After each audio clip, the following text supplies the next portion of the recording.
Bueno, buenos días a todos y bienvenidos a las primeras jornadas de Cardio-Oncohematología de la Sociedad Catalana de Cardiología.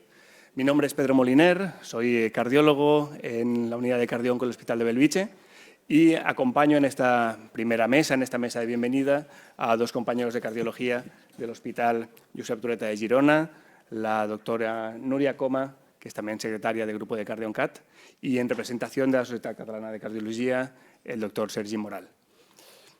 Hace unos meses que arrancamos el grupo de cardio-onco de la Catalana. La verdad es que es un proyecto que nos hace muchísima ilusión. Desde el principio quisimos que estas jornadas fueran el primer proyecto de nuestro grupo. Y bueno, pusimos en común un poquito lo que son los principales problemas que nos encontramos en nuestra práctica clínica diaria en cardio-oncología para desarrollar este programa que pensamos que ha quedado pues, realmente muy interesante y del cual vamos a poder aprender de todos los compañeros que van a presentar sus ponencias y su experiencia. El segundo objetivo de esta reunión pues, no es más que una excusa para juntarnos, ¿no? Al final, esto es una excusa perfecta para, de manera presencial, reunirnos en una sala todos los compañeros a los cuales les interesa la cardio-oncología en nuestro territorio, ¿no? De manera que, a partir de aquí, pues, sea el pistoletazo de salida y podamos desarrollar nuevos proyectos, conocernos y, a partir de aquí, como digo, que sea el arranque del grupo de cardio-oncología de la Catalana. Por mi parte, poco más que decir, agradeceros muchísimo vuestra asistencia a estas jornadas. Le paso la palabra al doctor Sergi Moral. Hola, buenos días a todos. Bueno, como miembro de la Junta de la Sociedad Catalana de Cardiología y como representante de la misma, pues primero de todo felicitar el esfuerzo que se ha hecho por crear este grupo de trabajo, ¿no? Al cual también pertenezco y, lógicamente, valorar mucho el trabajo que han hecho tanto Pedro como Núria con la creación de este grupo, ¿no? A veces cuando uno hace cosas, ¿no? de inicio parece que bueno, ¿no? Hay cosas que brillan, ¿no? Pero a veces es como un iceberg, ¿no? Lo que se ve es una pequeña parte. Todo el trabajo de debajo muchas veces no se ve. Yo creo que ellos han hecho el esfuerzo de hacer este trabajo que hay que valorar mucho, ¿no? También es importante, bueno, agradeceros a todos que estáis aquí, a Teresa, ¿no? Una referente, ¿no? En la cardio-oncología que esté con nosotros, pues eso es un lujo. Y después, nada, bueno, supongo que todos, la cardio-oncología, como decía Pedro, ¿no? Está ahora creciendo mucho. Cada uno, supongo, de nosotros lo hemos vivido de manera diferente, ¿no? En nuestros centros, porque, bueno, es muy variada, ¿no? Según donde trabajamos, ¿no? Yo, bueno, tengo la suerte de colaborar con Núria y la verdad es que el cambio en los pacientes está siendo espectacular. Yo creo que empezamos a darnos cuenta de todo lo que se puede hacer con la cardio-oncología ahora que llevamos ya un tiempo trabajando, ¿no? En la unidad, aquellos pacientes que ya los cogíamos muy lejos, ahora vemos que los podemos coger antes, ¿no? y podemos tratarlos mucho mejor, ¿no? Por tanto, nada, no me extenderé mucho más. Felicidades por la creación del grupo, gracias por el esfuerzo y soporte total desde la Sociedad Catalana de Cardiología pues, a la cardio-oncología. Bueno, buenos días a todos. Pues después de estas fantásticas palabras de Sergio y Pedro, poca cosa me queda añadir. Únicamente respecto a las jornadas, que hemos intentado que sean unas jornadas multidisciplinares con la participación de oncólogos, hematólogos, oncólogos radioterapéuticos, también casos de residentes, los futuros cardio-oncólogos y a la vez también que todos los hospitales de Cataluña se sintieran representados, tanto también de Lleida, Tarragona, Girona mismo, así como hospitales quizá no tan grandes, pero donde también la cardio-oncología tiene mucho interés y mucho recorrido por hacer también. Y la otra cosa que me gustaría añadir de las jornadas, que cuando estábamos con el grupo de trabajo, con Pedro, con todo el resto del grupo, pensando qué trataríamos, era tantísimo nuestros retos diarios, nuestro día a día, que eran tantos los temas que al final optamos por esta modalidad un poco de jornadas de ponencias muy cortas, de 10 minutos, que también ha supuesto un reto por los ponentes, porque pasa muy rápido para tratar los puntos claves de cada uno de ellos. Y ya paso a presentar a nuestra primera ponente, la doctora Teresa López, que primero agradecer esto, el hecho de que haya podido venir de forma presencial y para los que no la conozcáis, yo me atrevería a decir que es la responsable de que estemos aquí hoy todos, porque realmente es la impulsora, fundadora y líder de la cardio-oncología en nuestro país y es actualmente la coordinadora del grupo de trabajo de la SEC. así como la vicepresidenta del ICOS, de la Sociedad Internacional de Cardio-Oncología, y además ha trabajado en múltiples y ha participado en múltiples documentos de consenso, recomendaciones, registros, ¿no? El investigador principal del CardioTox, del actual registro español de la toxicidad por inmunoterapia, y ella trabaja, como ha dicho el doctor Moral, en el Hospital de la Paz de Madrid. Y pues gracias, Teresa, por estar aquí. Ya te damos paso con la primera ponencia, que nos va a hablar de la nueva clasificación de cardiotoxicidad por fármacos antitumorales, de la cual también ha participado ella. Cuando quieras, Teresa. Bueno, muchísimas gracias. La verdad es que es un lujo poder estar aquí. Enhorabuena por la iniciativa de crear el grupo de cardio-oncología, porque yo creo que al final estas iniciativas son las que hacen crecer, ¿no?, la especialidad y sobre todo las que ayudan a nuestros pacientes en el día a día. Esto, a ver. Sí, vale. Bueno, este es el principal artículo que voy a comentar a lo largo de los próximos minutos. Es un documento de consenso que se publicó a finales del año pasado, promovido por la Sociedad Internacional de Cardio-Oncología, donde intervienen pues, hematólogos, oncólogos, cardiólogos, oncólogos radioterápicos. Y la idea es tratar de poner un poquito de orden en las diferentes definiciones de toxicidad cardiovascular que tenemos en la literatura y que muchas veces, si no somos demasiado homogéneos en qué es lo que estamos definiendo, qué es lo que estamos buscando, es muy difícil pues, el manejo diario de pacientes complejos, es muy difícil la investigación, es muy difícil recabar datos que realmente nos hagan avanzar y mejorar, porque en la cardio-oncología, que sabéis que es una subespecialidad bastante reciente, pues todavía quedan muchas preguntas por resolver, ¿no? La verdad es que el tema de la cardio-oncología, y sé que todos los que estáis aquí lo conocéis, pues se está convirtiendo en algo bastante más complejo que hacer ecos a las pacientes que están recibiendo antraciclinas, ¿no?, que es un poco como empieza la preocupación por la toxicidad de los antitumorales. Cada vez los pacientes sobreviven más, viven mejor y, por tanto, tienen más riesgo de desarrollar, igual que la población general, complicaciones cardiovasculares, y además las mejorías en todos los tratamientos oncohematológicos nos están permitiendo tratar pacientes más mayores, pacientes que tienen prevalencia más alta de enfermedad cardiovascular. Y nos enfrentamos al diagnóstico de múltiples patologías cardiovasculares, muchas veces directamente relacionadas con los tratamientos oncohematológicos y otras veces potenciadas porque son pacientes que ya tienen enfermedad cardiovascular previa.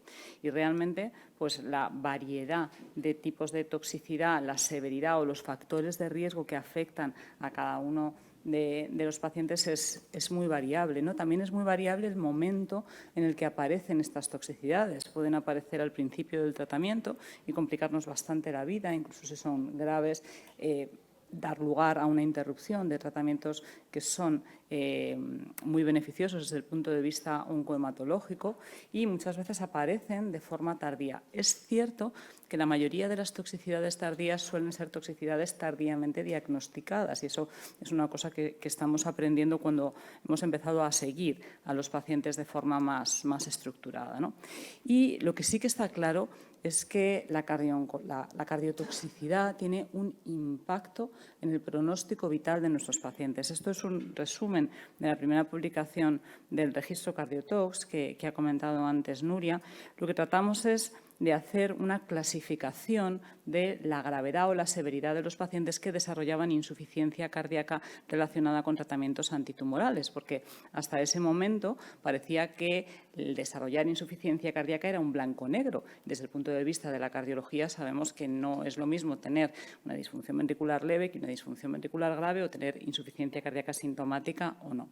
En este sentido, lo que vimos es que los pacientes que desarrollan complicaciones importantes, fracción de eyección de menos del 40% o insuficiencia cardíaca clínica, se morían más. Se morían más no solamente de mortalidad cardiovascular, sino de mortalidad global. ¿Por qué? Porque había muchas veces que interrumpir el tratamiento oncológico, ¿no? Es decir, En la fase aguda de tratamiento, desarrollar un evento cardiovascular grave impacta en el pronóstico oncológico de nuestros pacientes y, por supuesto, a largo plazo, lo que hace es adelantar la edad de riesgo cardiovascular de los pacientes y, por tanto, también va a penalizar todos los esfuerzos que se han hecho desde oncohematología para curar el cáncer, ¿no? ¿En qué pacientes va a tener más impacto a la cardiooncología? Pues, por supuesto, en los tumores que tienen más supervivencia, ¿no? Eso está claro.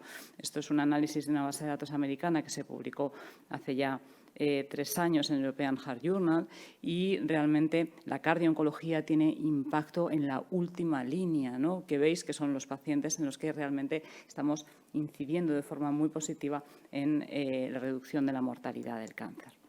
Dicho esto, pues en este escenario, que es, como sabéis, bastante complejo, la necesidad de trabajar juntos los oncólogos, los hematólogos, los cardiólogos es evidente, ¿no? El hecho de que en algunos centros a lo mejor no esté estructurada de forma muy precisa la actividad de cardiooncología no quiere decir que no sea necesaria, y esto hace referencia tanto a los centros grandes como a los centros pequeños, porque el paciente oncológico, cuando le dan un tratamiento, a él le da igual que tengamos un programa de cardiooncología o no, él va a tener las mismas complicaciones, lo tengamos o no lo tengamos, ¿no? La duda es si lo vamos a poder ver antes o vamos a verlo en una fase en la que a lo mejor le podamos ayudar menos, ¿no?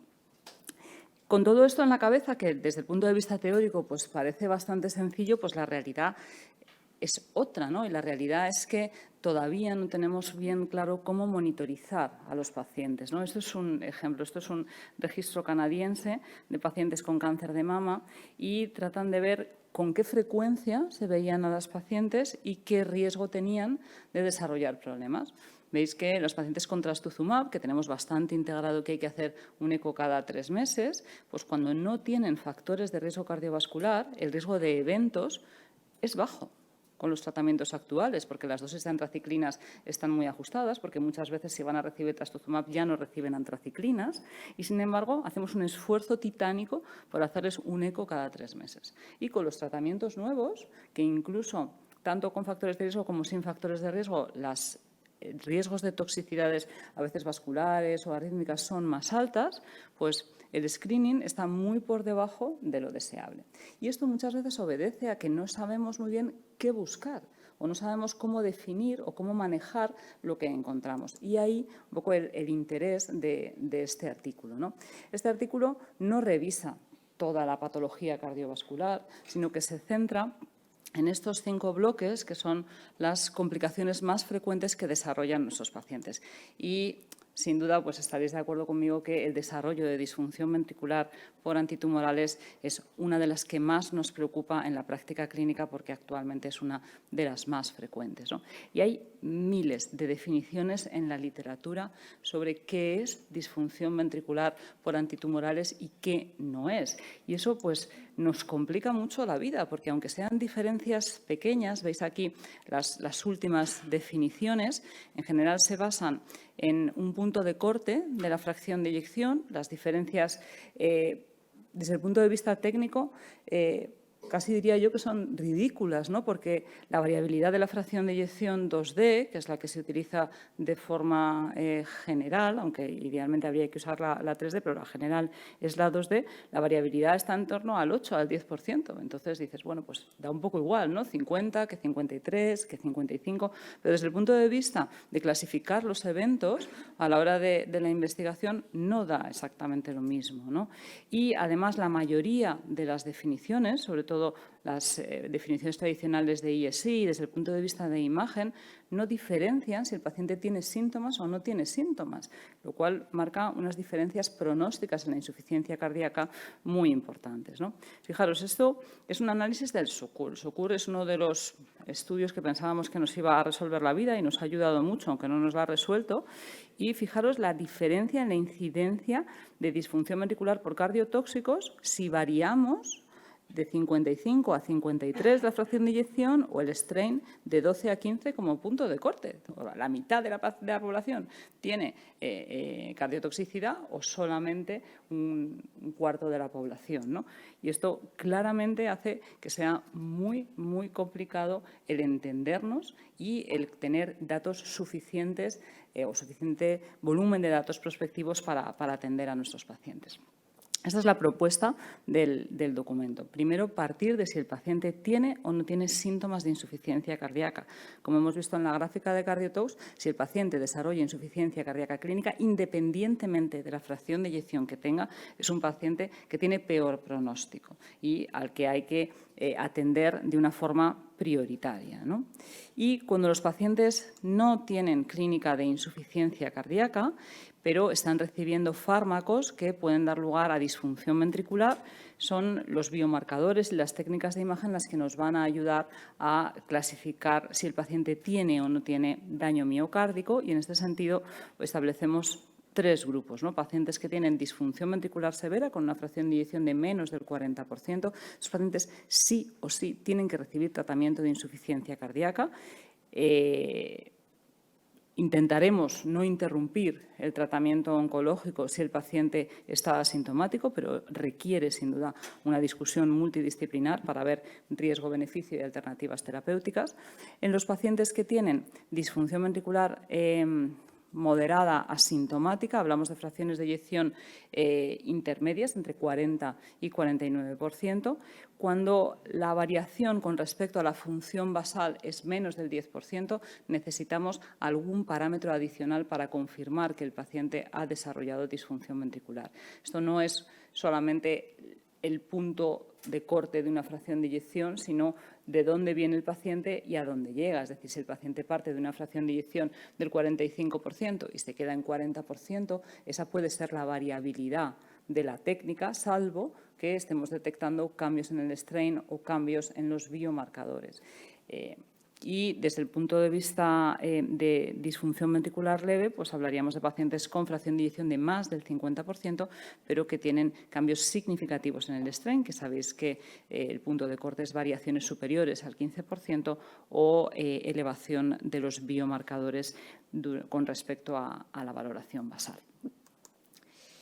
Con respecto al resto de las toxicidades, y vamos a ir un poco más rápido, quizá la miocarditis es la que podemos poner en segundo orden, ¿no? Ya ha comentado Nuria que el tratamiento con inmunoterapia es cada vez más frecuente, no solamente en ensayos clínicos, sino en práctica clínica habitual. Y aunque la toxicidad por inmunoterapia no es la grave desde el punto de vista cardiovascular, pues no es muy frecuente, pues sabemos que puede haber eventos inmunomediados en todos los órganos y sistemas, y muchas veces esta inflamación que se produce va a tener un impacto en el sistema cardiovascular. Las miocarditis graves son afortunadamente poco frecuentes, pero tenemos poca información de qué es lo que está pasando cuando no hay miocarditis graves. Y en ese sentido, el registro SIRS-CVT pues tratará de darnos un poco de luz, ¿no? Principalmente, pacientes que desarrollan miastenia o miositis o hepatitis son aquellos que tienen más riesgo de desarrollar complicaciones cardiovasculares graves, intermedias o leves, ¿no? Las que nos preocupan son fundamentalmente las graves, porque los pacientes se pueden morir de esto, 50% de mortalidad en las miocarditis sintomáticas, y hay muchísima literatura al respecto sobre cómo definir la miocarditis por inmunoterapia. Los criterios clásicos son los de Bonaca, que se publicaron en el año 2019, pero es verdad que están muy enfocados a los ensayos clínicos en oncología. Son criterios que desde el punto de vista clínico son más difíciles de aplicar y que no nos resuelven demasiado la vida, porque tenemos miocarditis definitivas, probables, posibles. Y esto no nos ayuda a saber qué hay que hacer con la inmunoterapia. Nos ayuda a tratar al paciente y a clasificarlo muy bien de cara a un ensayo clínico, pero no nos ayuda demasiado a manejar el evento cardiovascular desde el punto de vista de reintroducir o no el tratamiento antitumoral. La clasificación que propone ICOS es bastante más sencilla.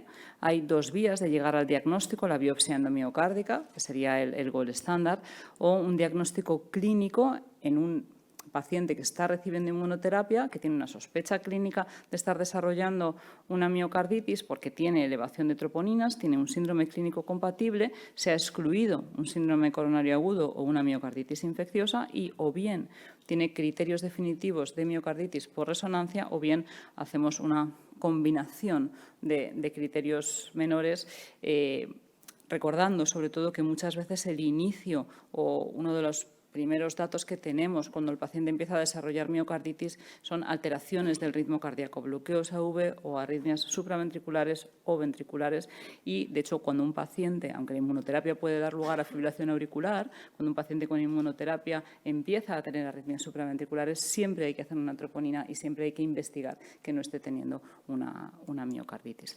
Bueno, estos son los criterios de resonancia que no vamos a revisar. Recordar también que la inmunoterapia puede dar lugar a otras cosas que no son miocarditis, insuficiencia cardíaca no inflamatoria, Takotsubo, síndromes coronarios agudos, problemas pericárdicos, arritmias. Es decir, que el diagnóstico de miocarditis no siempre es fácil, pero al final troponina, síndrome clínico compatible o complicación de la inmunoterapia grave son lo que nos va a llevar a hacer una resonancia o a hacer una biopsia endomiocárdica y tener el diagnóstico definitivo. Con respecto a las arritmias, sabéis que la arritmia más prevalente en los pacientes con cáncer es la fibrilación auricular y, de hecho, vais a tener a lo largo del día en el programa de información importante acerca de este tema, sobre todo en pacientes con cáncer de pulmón, con cáncer hepático, con tumores gastrointestinales o en pacientes con mieloma y leucemias son donde aparece con más frecuencia esta arritmia. Claro, no hay una definición nueva para fibrilación auricular, es la que ya conocemos todos desde el punto de vista cardiovascular y, de hecho, lo que hace este documento de consenso es incorporar todas las definiciones de todas las arritmias que están ya tipificadas en las guías clásicas de cardiooncología, tanto de arritmias ventriculares como de arritmias supraventriculares. Quizá el punto diferenciador es la prolongación del intervalo QT, clásicamente. Decíamos en los documentos de consenso que cuando el paciente desarrollaba un QT por encima de 500 milisegundos, corregido idealmente con la fórmula de Friederichia, o un aumento en más de 60 milisegundos con respecto al basal, pues era una bandera roja para incluso plantearse la interrupción de los tratamientos oncológicos si no había ninguna causa reversible o fácilmente reversible como alteraciones iónicas. Bueno, pues ese cambio de 60 milisegundos ha desaparecido de la definición. ¿Por qué? Pues porque nos pasa lo mismo que con la fracción de eyección.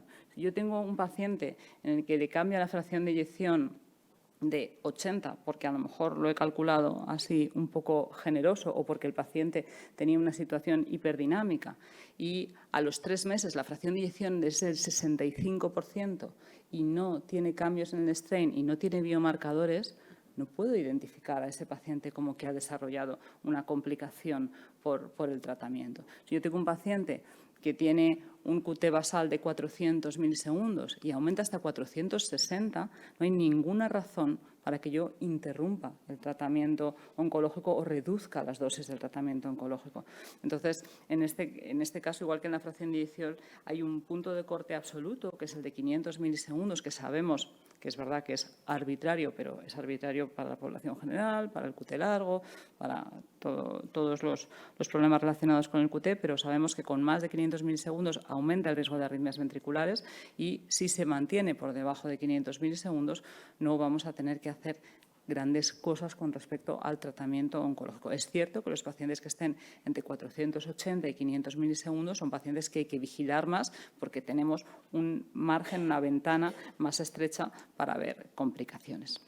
Y, por último, con respecto a la hipertensión arterial, pues no varía demasiado con respecto a las guías estándar de hipertensión arterial. Es verdad que no hay realmente estudios que confirmen la necesidad absoluta de que todos los pacientes oncohematológicos tengan menos de 130/80, ¿no? Y va a depender mucho del perfil de riesgo del paciente, va a depender mucho de los objetivos del tratamiento, va a depender mucho del pronóstico del paciente, ¿no? Tampoco nos vamos a empeñar en tener a los pacientes con 12,6 si su pronóstico vital es de 6 meses, ¿no? Porque al final el impacto de la tensión arterial es más a largo plazo, ¿no? Lo que sí que está claro es que tensiones por encima de 180/100 pueden suponer un problema, un riesgo muy aumentado de insuficiencia cardíaca o de arritmias, y en pacientes que van a recibir inhibidores de tirosinquinasa u otros fármacos que puedan favorecer la hipertensión arterial, hay que tener cuidado y tratar de que el paciente no inicie el tratamiento con cifras tan altas de tensión arterial. Y bueno, esta es mi última diapositiva, ¿no? Lo que está claro es que para poder manejar toda esta información necesitamos la experiencia de los oncólogos, de los hematólogos, de los oncólogos radioterápicos, de los cardiólogos, y para poder establecer estrategias de prevención necesitamos hablar el mismo idioma, y ese idioma es por lo menos saber qué es y qué no es toxicidad cardiovascular, para tratar de nivelar estas diferencias entre eventos cardiovasculares y mejor pronóstico oncológico. Simplemente, pues dejaros información de cursos de cardiooncología. Este es gratuito, dentro de unas semanas online, y 2 propuestas del grupo de cardiooncología de la SEC, una específica para residentes, el 3 de junio, presencial en la Casa del Corazón, y nuestra reunión anual de Cardiotox. Y muchísimas gracias por vuestra atención.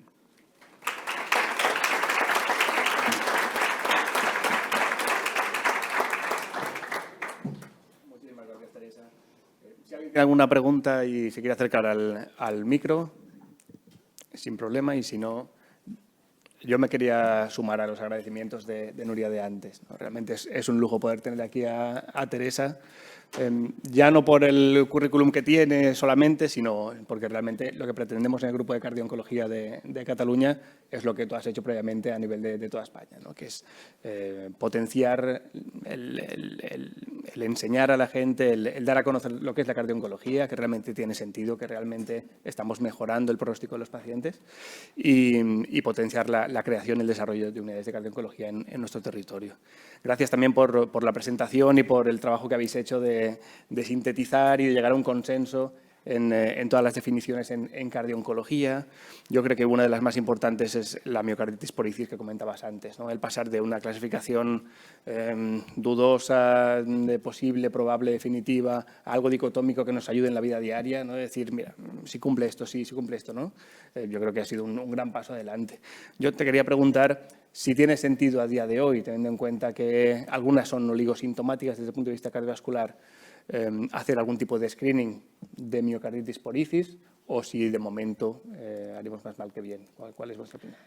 Ya, esa es una pregunta muy buena, y la verdad vamos a tratar de resolverla con el registro SIR-CVT, porque no tenemos información, ¿no? La mayoría de las miocarditis que están registradas en la literatura, si no todas, son miocarditis sintomáticas, ¿no? Son pacientes que llegan con síntomas sugestivos de miocarditis y que además son miocarditis graves o muy graves, ¿no?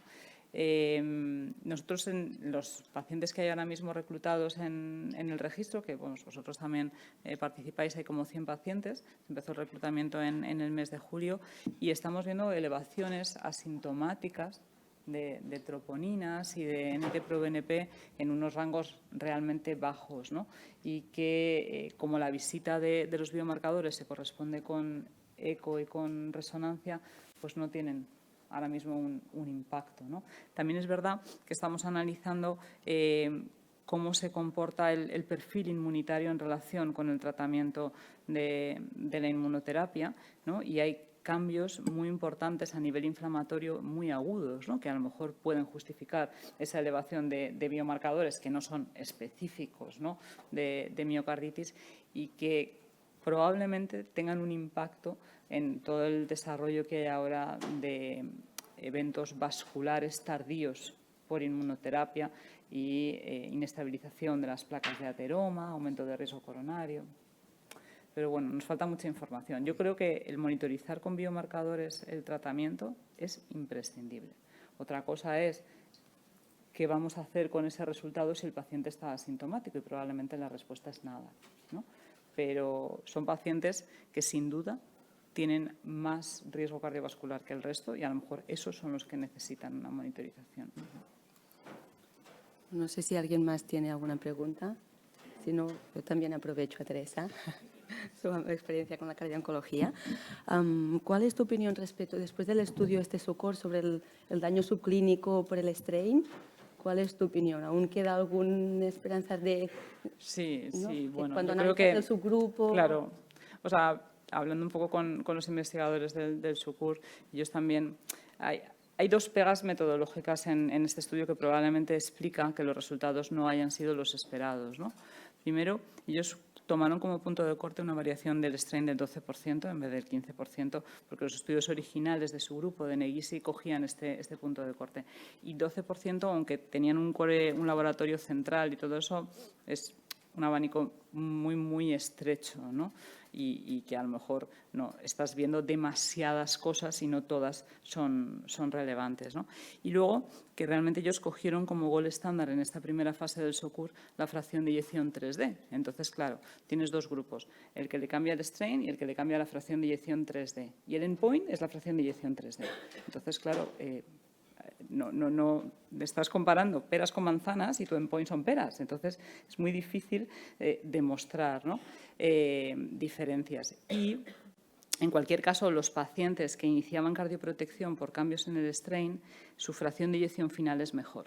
Entonces, claro, si a ti te preguntan, ¿tú qué prefieres tener de fracción de eyección, 55 o 63?